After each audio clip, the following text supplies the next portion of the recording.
This is the second part of a testimony I was giving you. So, like I said, we saw that headless man, and I've been able to run and then put my arm in the bowl and retrieve a fish. And every person that could grab a fish would yell, "Oh, I got my fish, I got my life." That's what we were saying. I got my life, I got my life.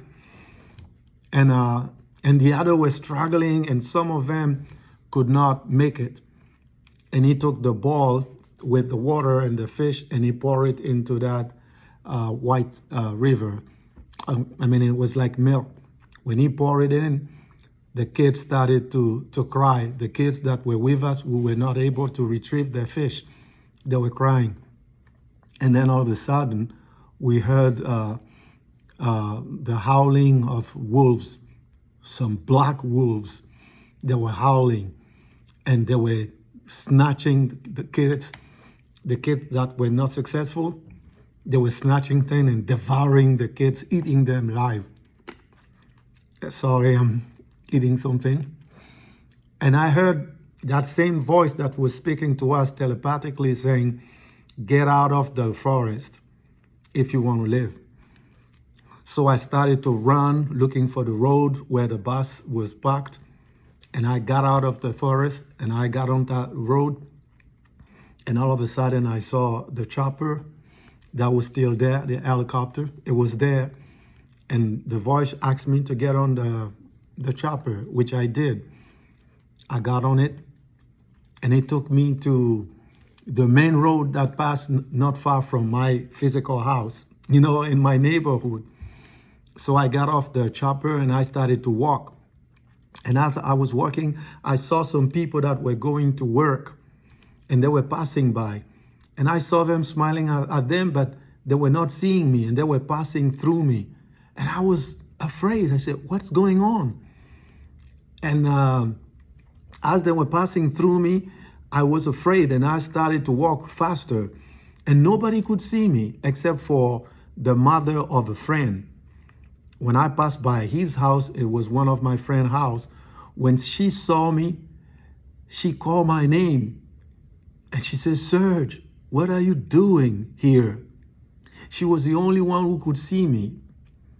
And I found out today that she might have been a witch. That's why she could see me, because nobody else could see me, and people were going through me, which means it was not my physical body. So when she said, "Where are you going and where are you coming from?" I was confused, and I said, "I'm going home." And she said, So I walked faster. When I walked, I got to my house, and I saw my sister and my mom sitting by the main entrance, by the entrance door, the door that gives to the living room. And I came and I said, "Mom, Mom," and she couldn't hear me. And my sister, I called her name and she couldn't hear me.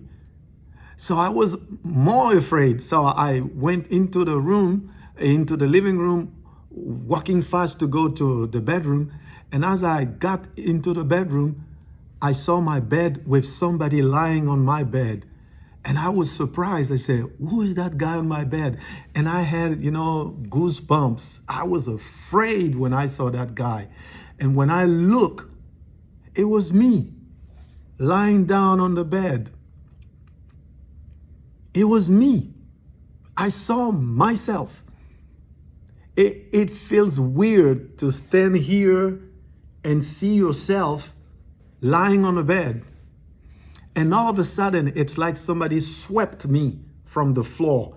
And I was like horizontally, I was like, I was floating in the air, horizontally speaking. And my body was moving without me doing anything. It was something doing that to me. And they came, here's my body, and horizontally I floated and hovered over my body. And all of a sudden, my spirit or whatever I was came down slowly and got into the body. And as soon as I got into the body, I got up. And I was so afraid. I ran from the bedroom to outside where my mom and my sister was sitting on the stairs chit-chatting. And I told you when I came, I saw them sitting there. And so when I got there, I saw them there, and I jumped up and said, Mom, I was crying. I was a kid. And I told her what happened to me. I'm telling you, don't take your kids to psychics. Don't take them to marabout, like they said in French. Don't take them to see whatever person, the people that do tarot, the people that do stuff like that, because by doing that, you will get them into a serious problem. Because my mom, that time, she thought she was doing something good, trying to save me because somebody poisoned me and she wanted to help me. But you go to the devil to solve a problem that he initiated originally. And that created another problem. She was trying to save her son. She was trying to do something for her child. But she went to the wrong place. Instead of going to see a psychic, instead of going to see a witch doctor or see somebody who will practice something, somebody will read the palm or stuff like that, instead of doing that, why don't you go to Jesus Christ? Because when I came to Christ, all those witchcraft element thing I was wearing, I threw them into the sea. I got rid of everything, and I told all my testimony to everybody so that they may pray for me and for the Lord to completely deliver me. I went through deliverance. Friend, it's important to give your life to Jesus Christ. Because the marabout, like they call it in Africa, the witch doctor, the juju, you see some people on internet, they tell you, oh, I can make you get money. Oh, with me, I can give you a pocket full of money. I can do this. I can make some sacrifice for you to have a magical wallet, or to get magical money in a room, etc. It's a trap. Even if they're strong enough to help you get the money, but your life is taken away from you. And you become a slave to demons. And they can use your body. You see how they use my body? Take me to that place. Imagine I was not able to retrieve the fish. I would have died over there and gone to hell. Because that was witchcraft. So brother, be careful. They will tell you, oh, I can make you win the lottery. If you come, we'll do some sacrifices and you will win the lottery. Or I can make you get a baby. If you do certain sacrifice, you will get a baby if you were barren. Or I can make you get rich. Or if you come with us, you will get power. You're gonna have cars and etc. Jesus himself said, he said, how profitable is it to win the whole world if you lose your soul? You'd rather be rich for 20 years or for 10 years and pass eternity in hell, in the lake of fire? Do you think it's worth it? It's worth risk eternity? Because the people that do these things are going to hell. I'm telling you, that's where you go.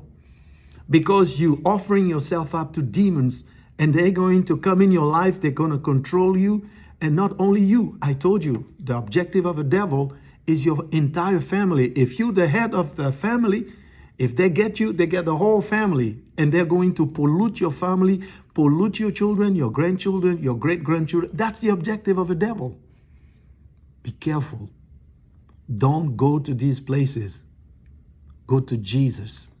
Go to Jesus. I don't even say go to see certain prophet, because you have some of the prophets that are agents of the devil in the church to make you deviate from the right place. Go to the Word of God. Go to Jesus, to the real servants of God. Let the Spirit guide you. Only Jesus Christ can set you free. Nobody else.